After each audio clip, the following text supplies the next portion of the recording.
بسم الله والحمد لله والصلاة والسلام على رسول الله وعلى آله وصحبه ومن والاه أما بعد.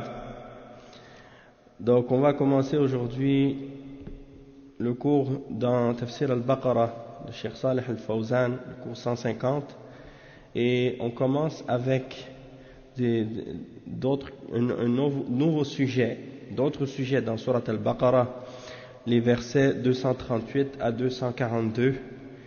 Et donc, qu'est-ce qu'on va faire? On va lire les versets, puis après on va lire la traduction, puis on va commencer l'explication par la suite.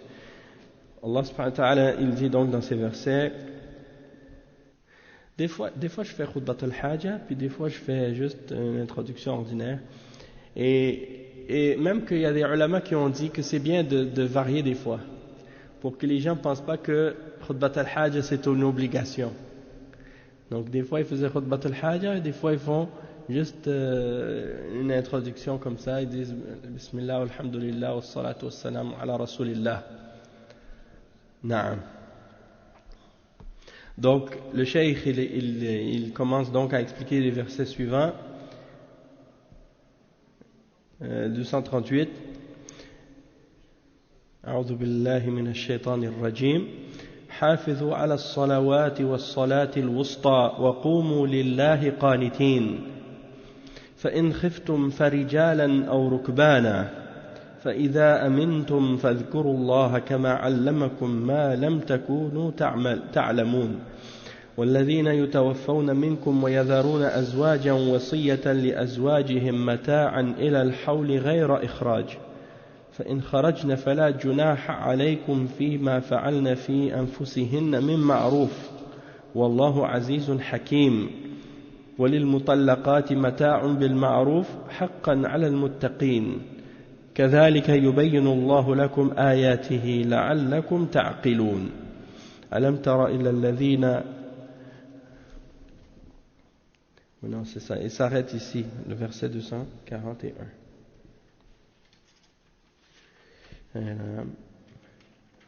حقا على المتقين كذلك يبين الله لكم آياته لعلكم تعقلون. C'est ça, 242. Khair, Inch'Allah. Donc on va lire la signification de ces versets.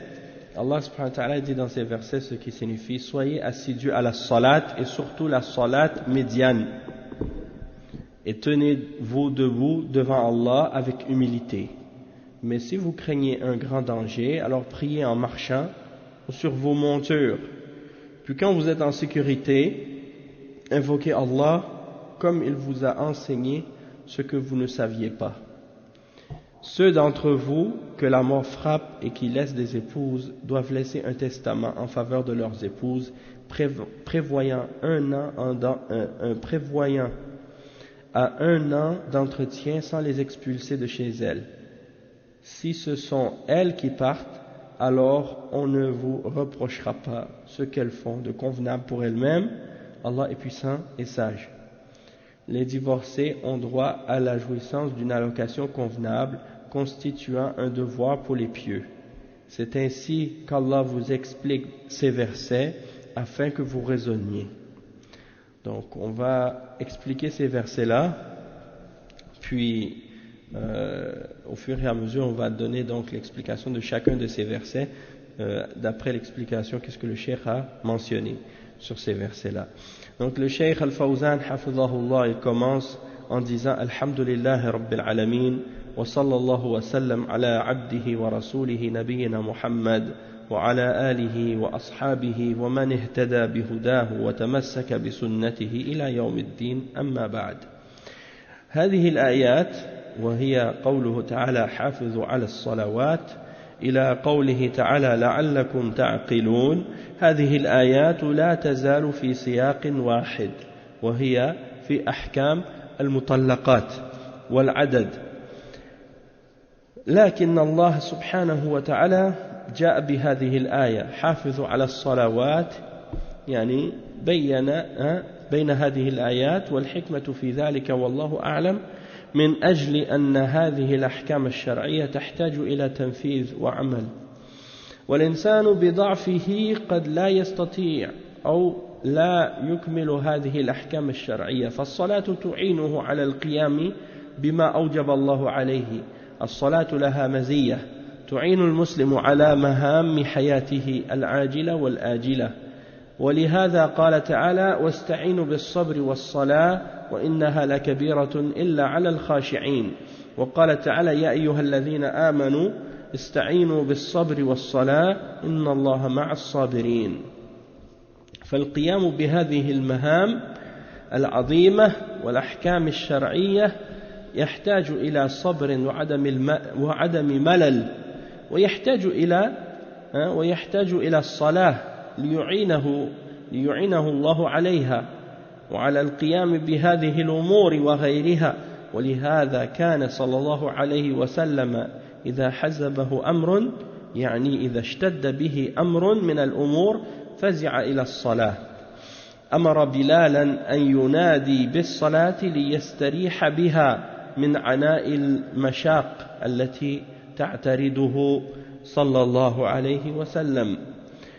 فالصلاة فيها عون للمسلم على مهام حياته إذا حافظ عليها، والصلاة أيضا تنهى عن الفحشاء والمنكر كما قال جل وعلا أتل ما أوحي إليك من الكتاب وأقم الصلاة إن الصلاة تنهى عن الفحشاء والمنكر ولذكر الله أكبر والله يعلم ما تصنعون. فتلاوة الكتاب والعمل به وتعليمه للناس هذه مهام عظيمة.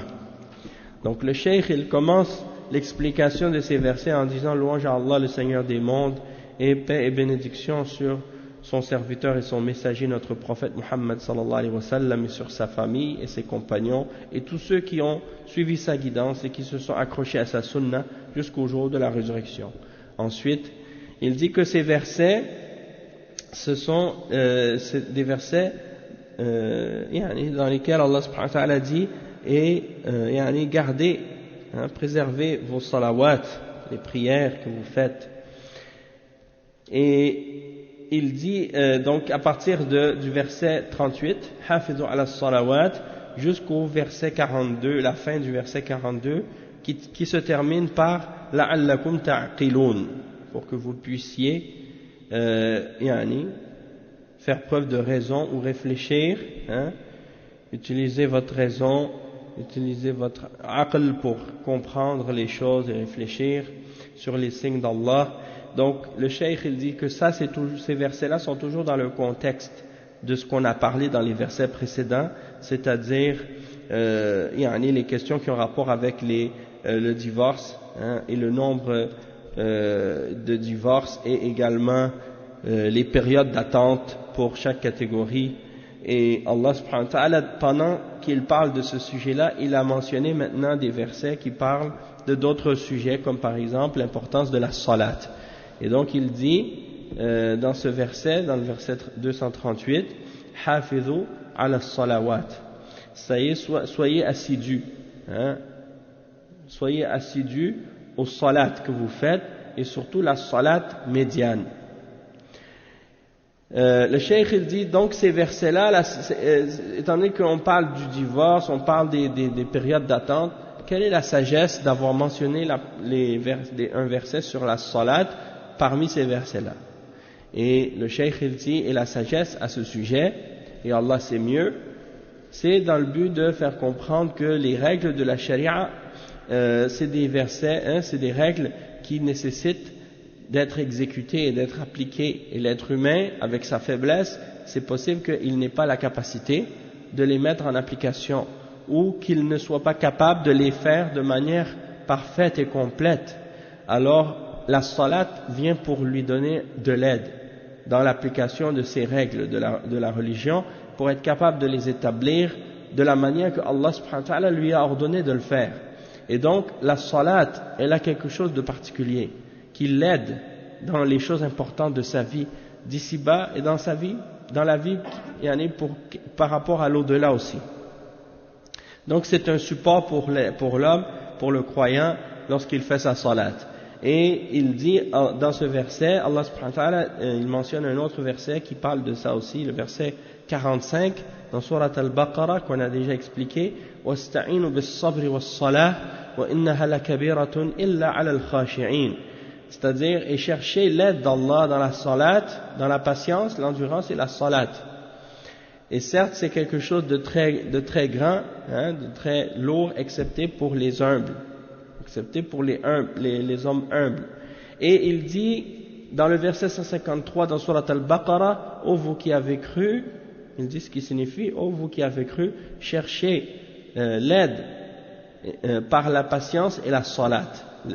Cherchez l'aide par la patience et la salat, et certes Allah est avec les patients, est avec les endurants. Et le cheikh il explique donc que le fait d'établir cette obligation importante de l'islam et ces règles religieuses, eh bien ça nécessite de la patience. Ça nécessite aussi de ne pas de ne pas se lasser, de ne pas trouver ça ennuyeux, l'adoration, de ne pas s'ennuyer dans l'adoration, de ne pas trouver ça ennuyeux ou lassant. Et donc ça demande quelque chose pour nous aider, et cette chose-là c'est la salat. Et donc Allah subhanahu wa ta'ala il nous aide à la faire, cette salat, et à l'établir, et à établir les autres éléments et les autres aspects de l'islam aussi. Et c'est pour ça que le prophète sallallahu alayhi wa sallam, quand il y avait une chose qui était très difficile pour lui, une situation ou une épreuve qui était dure, il se précipitait directement vers la salat, pour chercher le réconfort, pour chercher le repos et la tranquillité, et pour apaiser son âme. Et Allah subhanahu wa ta'ala, donc il lui a ordonné donc de chercher la patience et l'endurance dans la salat. Yarhamukallah. Et le prophète sallallahu alayhi wa sallam, des fois, et quand c'était l'heure de la prière, il disait à Bilal de faire l'appel à la prière, pour que justement on trouve le repos des difficultés de la vie qui se présentent. Et le prophète sallallahu alayhi wa sallam, il disait arihna biha ya Bilal, arihna biha ya Bilal. Donc il disait à Bilal, fais-nous trouver le repos par cette prière, ô Bilal, fais l'adhan. Et le cheikh il dit donc que la salat c'est quelque chose qui vient aider le musulman dans les choses importantes de sa vie.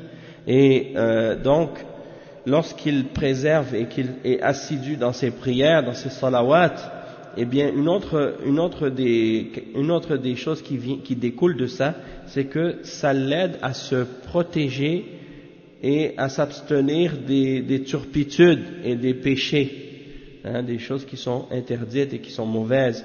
Et Allah subhanahu wa ta'ala il mentionne cela dans Surat Al-Ankabut, le verset 45, dans lequel il dit, et récite ce qui a été révélé sur toi du livre et établis la salat.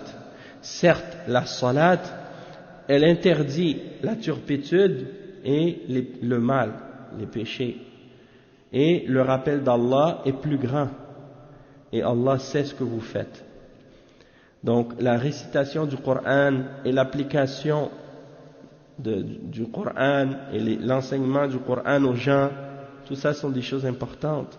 Et le cheikh il dit, Allah subhanahu wa ta'ala, ja'ala as-salah تعين المسلم على القيام وتسهل عليه فعل الطاعات وتجنبه المنكرات والفواحش فهي صلاة عظيمة لأنها صلة بين العبد وبين ربه عز وجل ولحاجة المسلم إلى هذه الصلوات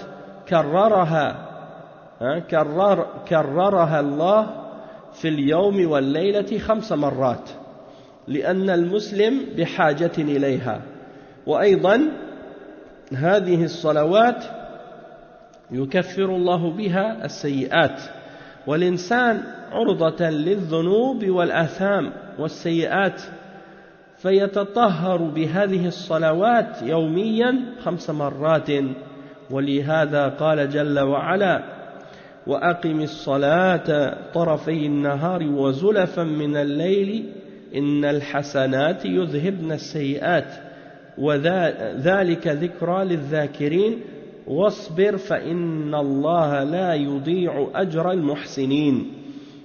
Donc le cheikh il dit donc que Allah subhanahu wa ta'ala il aide le musulman, il a fait que la salat c'est quelque chose qui aide le musulman à établir les actes et les obligations de la religion, et c'est quelque chose qui lui facilite le fait de faire les actes d'obéissance aussi, et qui l'aide à s'écarter des péchés. Donc quand le musulman il s'accroche à sa salat, ça lui facilite les obéissances, ça l'aide à s'écarter des péchés, parce que la prière c'est 5 fois par jour.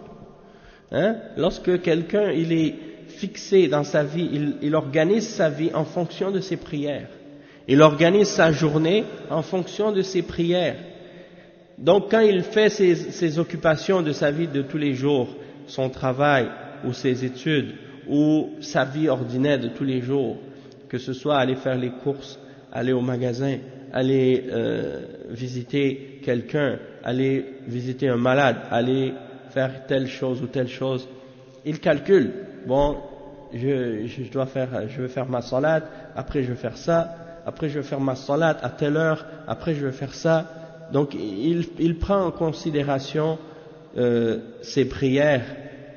C'est pas comme celui qui organise sa vie pour sa dunya et ses intérêts personnels, puis qui laisse ses prières lorsque c'est le temps de la prière, il laisse ça après, ou bien il ne donne pas d'importance à ça, il calcule plutôt sa dunya en premier, puis s'il a le temps peut-être il va faire la salat, s'il n'a pas le temps tant pis.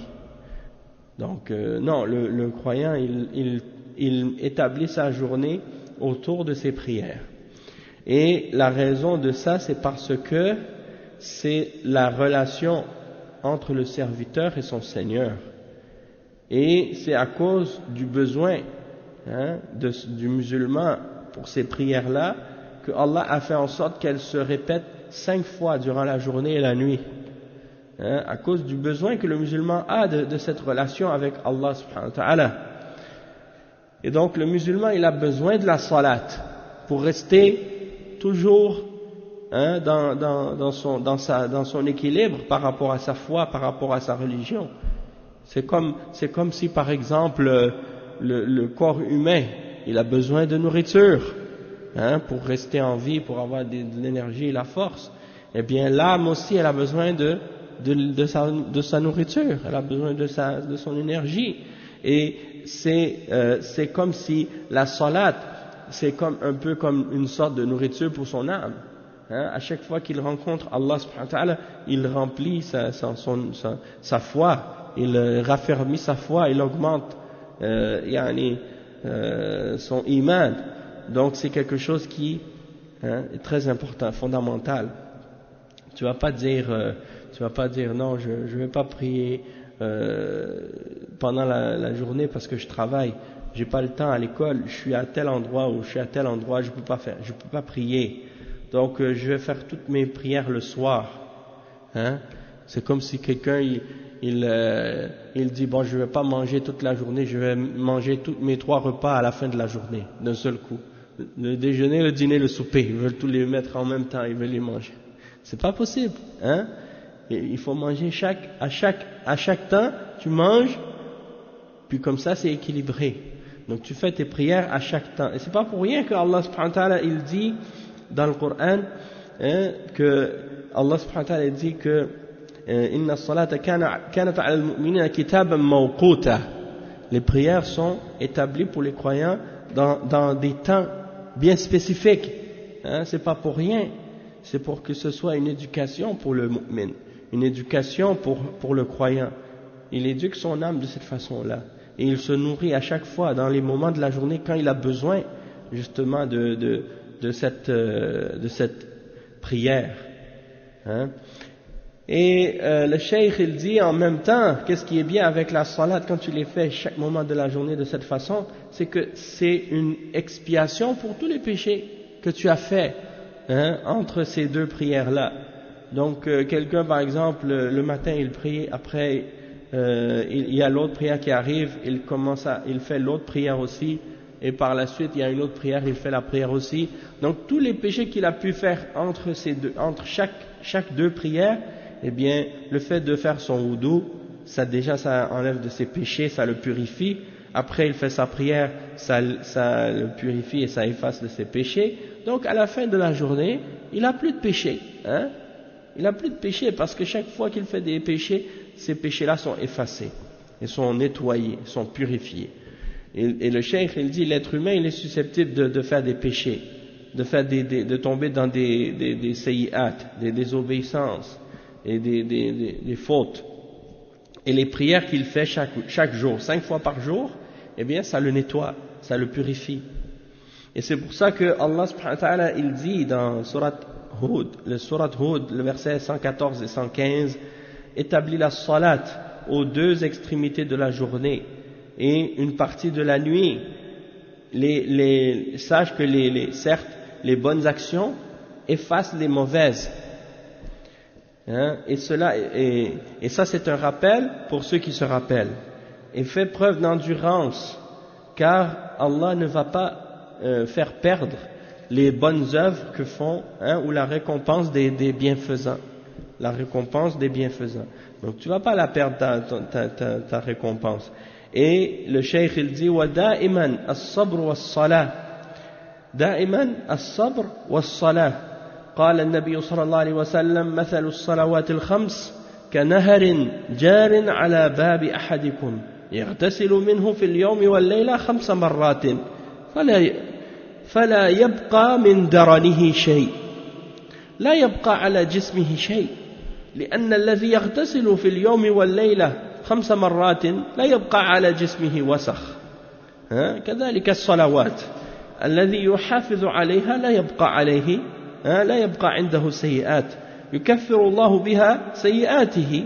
قال النبي صلى الله عليه وسلم الصلوات الخمس والجمعة إلى الجمعة كفارات لما بينهن ما لم تغشى الكبائر. فالصلوات الخمس لا تكفر الكبائر لا تكفر إلا بالتوبة، أما الصغائر فتكفر بأسباب عظيمة أعظمها الصلوات الخمس. Donc le cheikh il dit, donc l'endurance et la prière c'est toujours nécessaire, et le prophète sallallahu alayhi wa sallam il dit, l'exemple des 5 prières qu'on fait par jour, c'est comme l'exemple d'une rivière qui coule devant la porte de l'un d'entre vous, dans laquelle il se nettoie, il se lave 5 fois pendant la journée et la nuit. Est-ce qu'il va rester sur lui quoi que ce soit de saleté? Non. Parce qu'il se lave à chaque jour, 5 fois par jour dans cette rivière, à chaque fois. Donc il n'a même pas le temps d'être sale. Il n'a même pas le temps de se salir. Et c'est ça la beauté.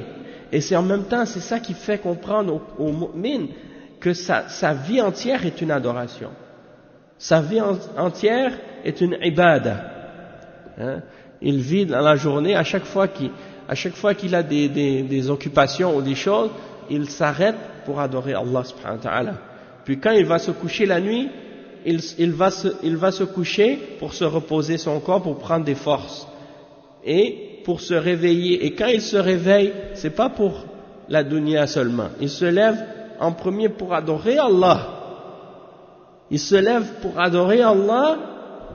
Et ensuite il va faire ses occupations, il va travailler ou des choses de ce genre. Mais il ne se lève pas pour travailler en premier, puis après passer en second la religion, non. Il dort pour Allah et il se réveille pour Allah. Mais c'est sûr que c'est difficile, mais c'est-à-dire que c'est quelque chose que le musulman il doit faire en faisant des efforts. Comme s'il n'y a rien qui vient sans effort dans la vie. C'est ça. Le frère, qu'est-ce qu'il dit là? Mashallah, barakallahu fik. Ça, c'est un bon point. C'est que, comme par exemple, il y a des adhkars que le prophète sallallahu alayhi wa sallam nous a enseigné de dire avant de dormir et au réveil. Et ces adhkars qu'on fait, eh bien, elles rendent plus facile pour nous le fait de, justement, se lever et être capable de faire ces adorations-là plus facilement. D'accord? Et si quelqu'un a de la difficulté, il n'y a pas rien de mieux que demander à Allah de nous aider.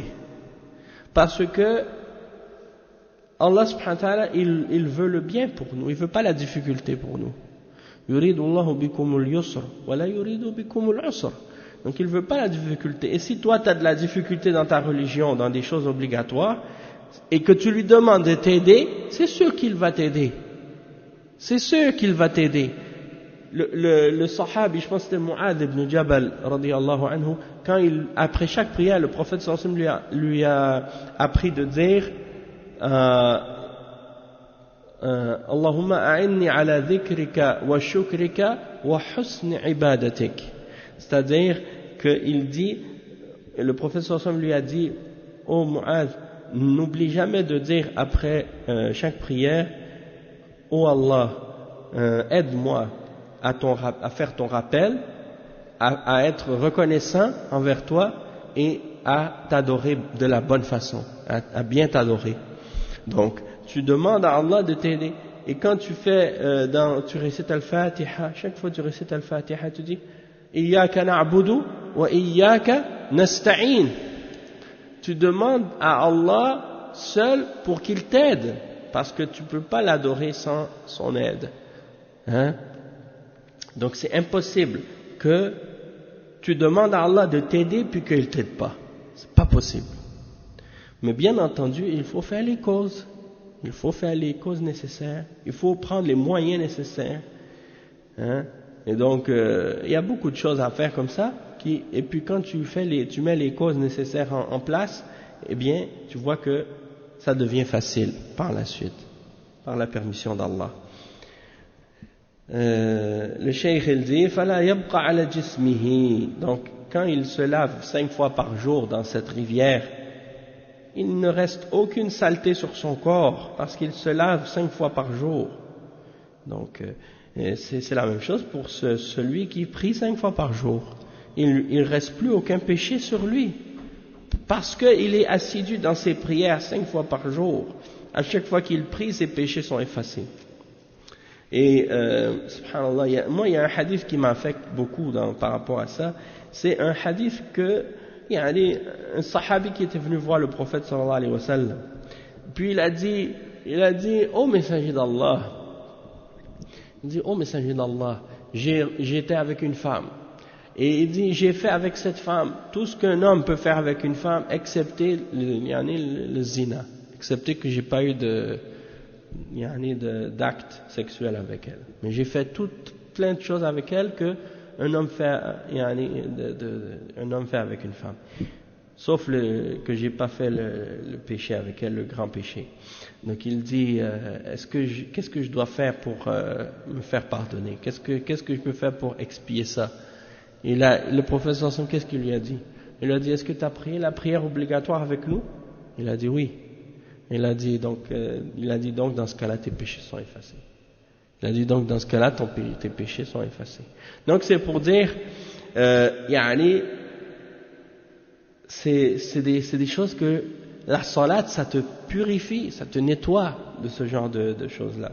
Et le cheikh, il dit, donc Allah subhanahu wa ta'ala, il va expier tes péchés par la prière, par les salawats.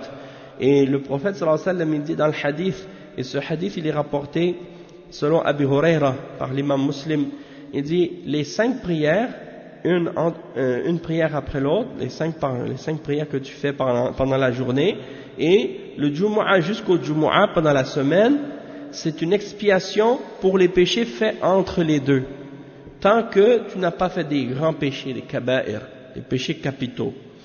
Donc, le cheikh, il dit, les 5 prières que tu fais par jour, ça expie tes péchés, mais pas les grands péchés. Les grands péchés, pour que Allah les pardonne, ça il faut que tu te repentes, il faut faire la tawbah.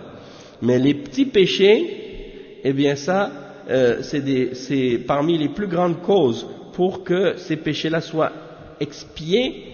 Ça c'est la meilleure de ces causes-là, c'est les 5 prières quotidiennes. Le cheikh il dit ensuite, وَلِهَذَا قَالَ حَافِظُوا عَلَى الصَّلَوَاتِ يعني قال جل وعلا في آية أخرى والذين هم على صلاتهم يحافظون أولئك هم الوارثون الذين يرثون الفردوس هم فيها خالدون وقال جل وعلا في أوصاف المؤمنين الذين هم في صلاتهم دائمون يعني يداوم هو لا يحافظ على الصلاة في سنة أو في شهر أو في أيام ثم يضيعها لا دائم إلى أن يموت وهو يحافظ على الصلاة. Donc le cheikh il dit يعني soyez assidus, Allah subhanahu wa ta'ala il dit soyez assidus donc à vos salawat. Et dans un autre verset dans Surat Al-Mu'minun, Allah subhanahu wa ta'ala dit ceux qui sont assidus à leur salawat, à leur prière, ceux-là sont les héritiers, ceux qui héritent du jardin du paradis, Al-Firdaus, et pour y demeurer éternellement. C'est les versets 9 au verset 11 dans Surat Al-Mu'minun. Et dans Surat Al-Ma'arij, le verset 23, Allah subhanahu wa ta'ala dit à propos des croyants, ce sont ceux qui sont persévérants dans leur salat, qui sont de façon permanente, ils font leur prière de façon assidue et ils restent toujours disons assidus à leur prière. Je vais trouver le terme exact, comment il a été traduit dans Al-Ma'arij. الذين هم على صلاتهم دائمون, c'est ça, ceux qui sont assidus dans leur salat. الذين هم على صلاتهم دائمون. Le cheikh il dit yudawim, c'est-à-dire il est constant. Naam, il est assidu, il est constant. Yuhafiz, il préserve, il garde toujours ses prières de manière respectueuse et fidèle. Il dit c'est pas qu'il prie pendant une année puis après il arrête, ou pendant un mois puis après il arrête, ou pendant quelques jours puis après il arrête. Non, il est tout le temps jusqu'à sa mort, il est persistant et il continue à faire ses prières et il est assidu sur ses prières. Donc ça c'est très très important. Et des fois il y a des gens comme ça, des fois ils prient pendant un certain temps puis après leur iman baisse et ils délaissent, et puis après ils reviennent. Et puis après ils délaissent, et après ils reviennent. Il y en a, même j'ai entendu des gens, Allah al-Musta'an, le shaitan qui joue avec eux, ils disent, moi j'ai peur de commencer à faire la salat parce que j'ai peur qu'après je vais arrêter. Ça c'est une des pires ruses du shaitan. Commence par commencer, puis avant de penser à arrêter, fais qu'est-ce que tu as à faire, Allah va t'aider. Mais si tu te dis déjà à l'avance, je ne vais pas commencer parce que j'ai peur que je ne sois pas capable par la suite de continuer, c'est comme si tu as abandonné avant même d'avoir commencé. Ça c'est pas correct. Tu dois pas être défaitiste, tu dois pas être lâche comme ça. Il faut au contraire que tu sois courageux et que tu sois persistant, que tu sois patient. Tu commences à faire ta prière, puis tu demandes l'aide d'Allah. Et Allah il va t'aider pour le reste. Mais si déjà avant même de commencer tu penses déjà à t'arrêter, alors qui t'a dit que tu vas t'arrêter si tu commences? Si tu es sérieux, tu vas pas t'arrêter. Tu devrais t'attacher à ta salat de la même façon que tu t'attaches à respirer de l'air. Tu peux pas t'arrêter de respirer. Si tu arrêtes de respirer, tu meurs. Ta salat c'est la même chose. Si tu t'arrêtes de prier, tu devrais avoir comme cette sensation ou cette impression que tu meurs si tu pries pas. Parce que c'est plus important pour toi de faire ta salat que l'oxygène que tu as besoin pour vivre. D'accord? Les ulama ils disent ta salat est le plus importante pour toi même que ta nourriture et l'eau que tu bois. D'accord? Parce que ça c'est la foi, c'est ta foi, c'est ton iman, c'est ton akhirah, c'est ton au-delà. La première chose que Allah subhanahu wa ta'ala va regarder pendant le jugement dernier, lorsqu'il te juge, la première chose qu'il va regarder c'est tes prières. Si tes prières sont correctes, le reste va être correct. Si tes prières sont pas correctes, le reste sera croche aussi, sera pas correct aussi. Tordu, croche. Vous connaissez pas croche. Tordu. Nous on dit croche, quelque chose qui est croche, c'est-à-dire quelque chose qui est le contraire de droit. Parce que ce qui est tordu. Je sais pas d'où ça vient, ça, si c'est français ou non, mais bon. Le cheikh il dit ensuite. ولهذا لما حضرت النبي صلى الله عليه وسلم الوفاة جعل يقاسي ويعاني من سكرات الموت وكان يوصي أمته بالصلاة فيقول عباد الله الصلاة وما ملكت أيمانكم وما زال يكررها عليه الصلاة والسلام حتى ثقل لسانه بها فهي آخر وصية للنبي صلى الله عليه وسلم عند خروجه من هذه الدنيا. Donc le cheikh, lorsque le cheikh il dit que lorsque le prophète sallallahu alayhi wa sallam, la mort lui est venue, il souffrait de l'agonie avant la mort, et il encourageait sa umma à rester assidu sur la salat.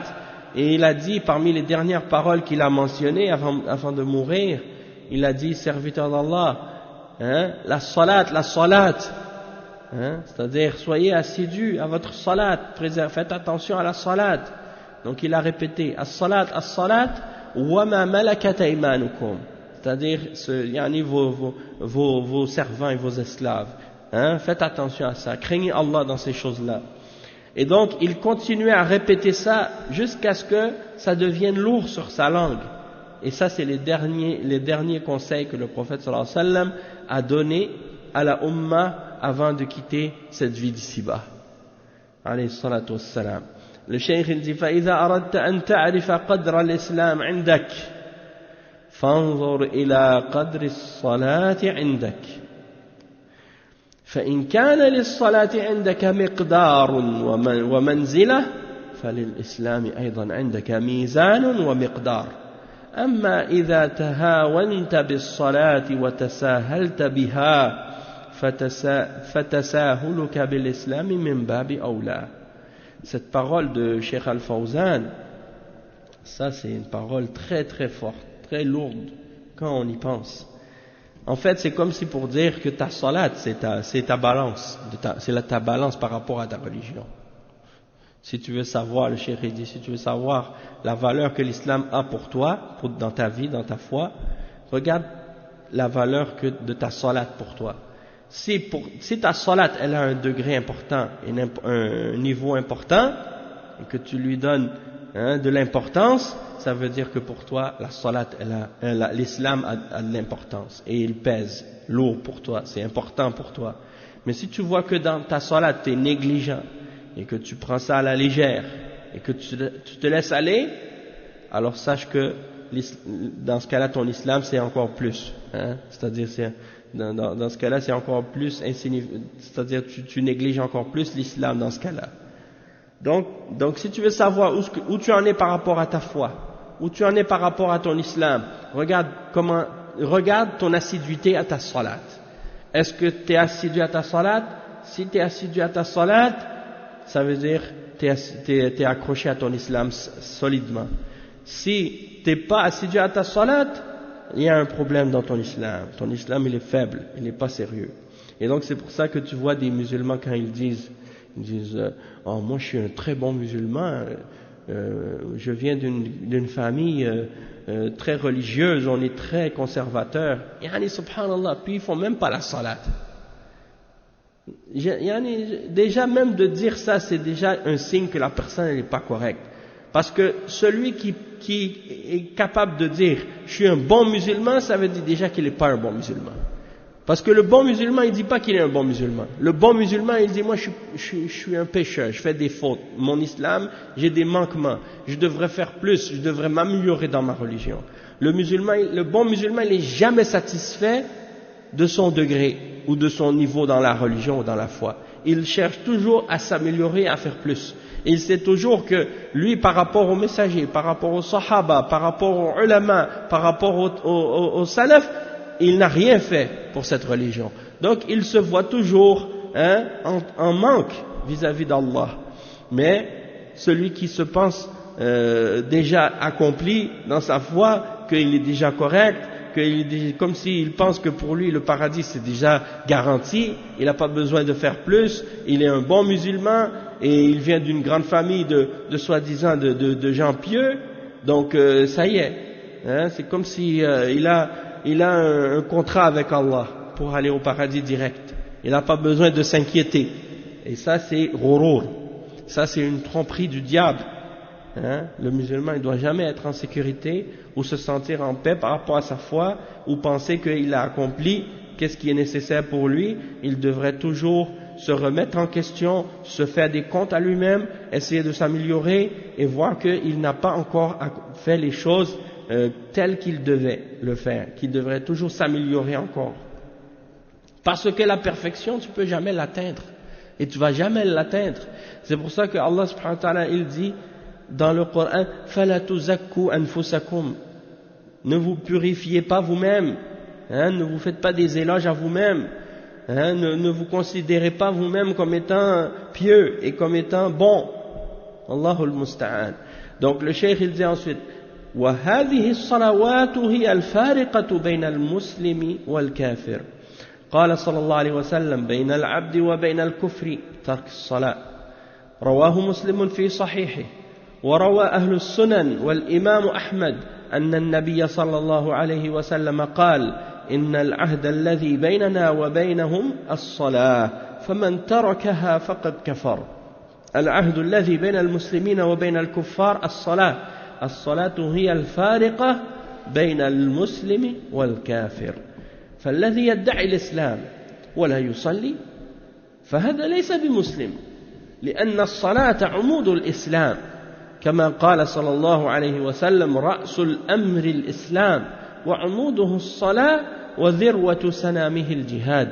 وهل هناك بيت يقوم على غير عمود؟ لا تقوم البيوت والسقوف إلا على أعمدة، وكذلك الإسلام لا يقوم إلا على الصلاة. من ضيعها فهو لما سواها أضيع. من ضيعها فهو لما سواه أضيع. J'aime beaucoup cette phrase. J'entendais Cheikh Ben Baz dans un cours, il disait ça dans un audio.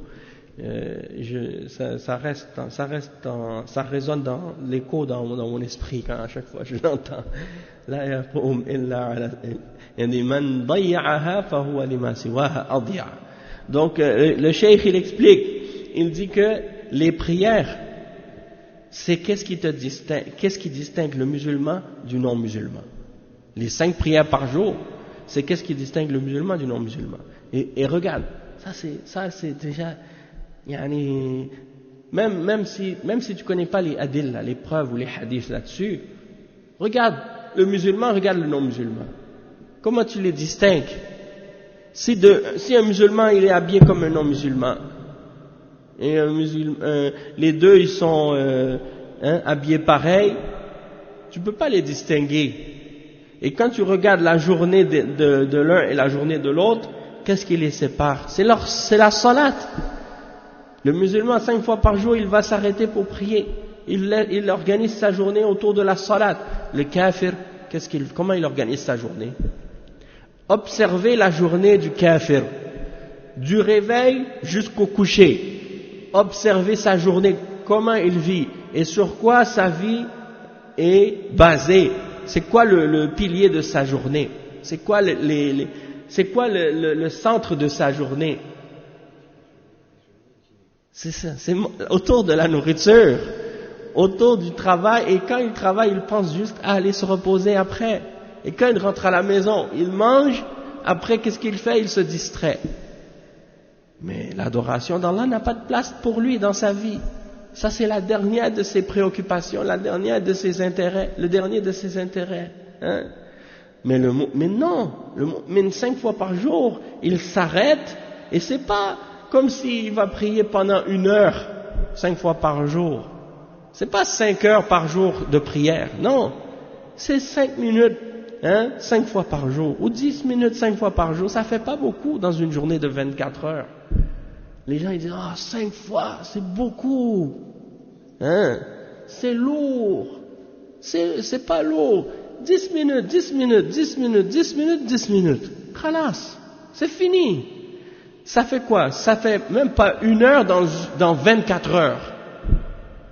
Peut-être que quand tu manges, tu fais plus, ça prend plus de temps que ça.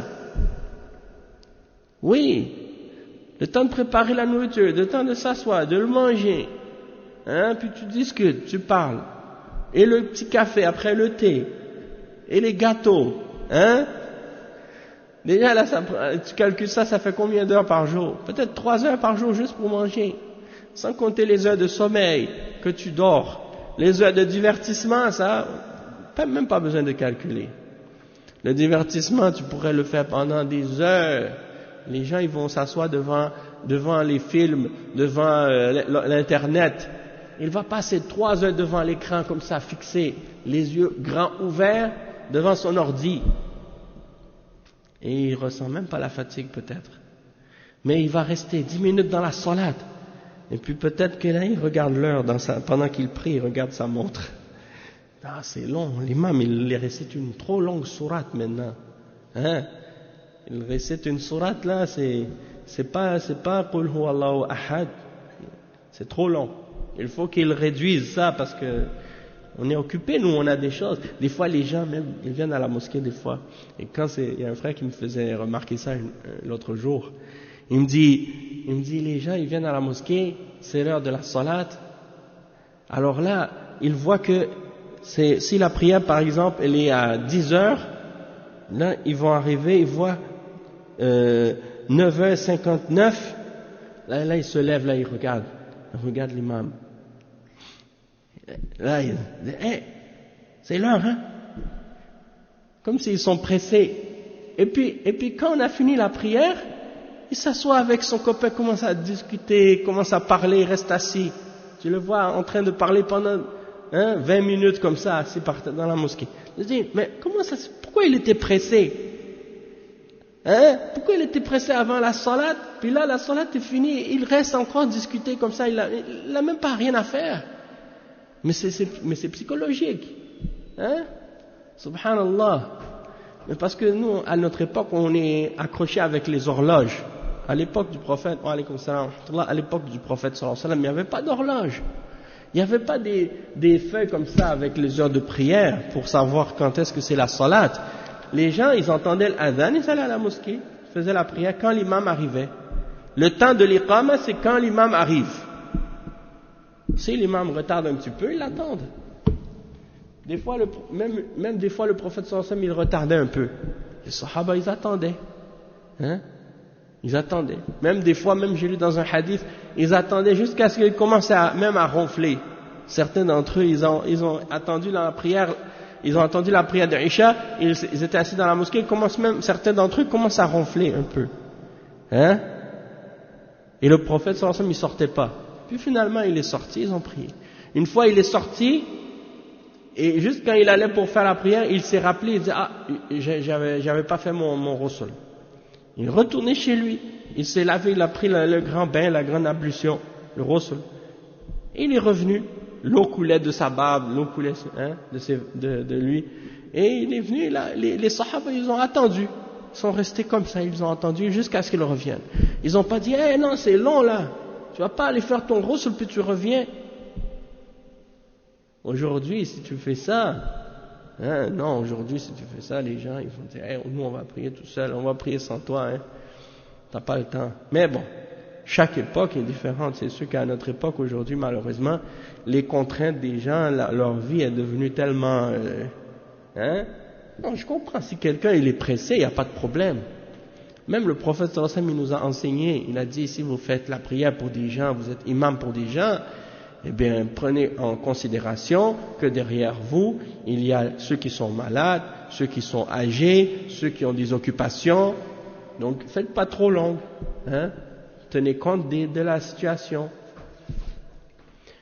En tout cas, donc, le cheikh, il a expliqué, donc, le prophète sallallahu alayhi wa sallam, il a mentionné que entre l'engagement qu'il y a entre le serviteur plutôt, entre le serviteur la mécréance, entre le serviteur et la mécréance, il y a l'abandon de la salat.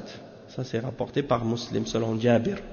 Et l'autre hadith qui est rapporté par At-Tirmidhi selon Burayda ibn al-Husayb, il dit l'engagement qu'il y a entre nous et eux, c'est la salat. Celui qui la délaisse, il a kafar, il a renié la foi. Hein, c'est comme s'il n'a pas de foi, il n'a pas cru. Et le cheikh il dit donc que c'est ça l'engagement entre les musulmans et les kuffars, c'est la salat. Celui qui délaisse la salat, c'est ça qui le distingue. La salat, c'est qu'est-ce qui distingue le musulman du non-musulman. Donc il dit le cheikh que celui qui prétend être musulman et être sur l'islam et qui ne fait pas la salat, il n'est pas musulman. Il n'est pas musulman. Parce qu'il dit la salat, c'est le pilier de l'islam. Le prophète sallallahu alayhi wa sallam a dit Ra'sul amri l'islam wa umuduhu salat. Donc il dit la tête de l'affaire c'est l'islam. Et son pilier c'est la salat. Et il dit le plus haut point de sa bosse c'est le djihad. Et donc il dit est-ce qu'il y a une maison qui peut tenir sans pilier? Non. Il dit, la maison et le toit, s'il n'y a pas de pilier, il ne peut pas tenir. Et donc la même chose pour l'islam, chez une personne, elle ne peut pas tenir s'il n'y a pas de salat. Donc celui qui a négligé ou délaissé la salat, eh bien il néglige le reste encore plus. C'est ça la parole. Donc il dit ici le cheikh, ça, puis on va s'arrêter ici nous pour aujourd'hui. Et demain on va continuer la suite de ça incha'Allah. Subhanakallahumma wa bihamdik ashhadu an la ilaha illa ant astaghfiruka wa atubu ilayk wa sallallahu wa sallam ala nabiyyina Muhammad wa ala alihi wa sahbihi ajma'in wassalamu alaykum wa rahmatullahi wa barakatuh.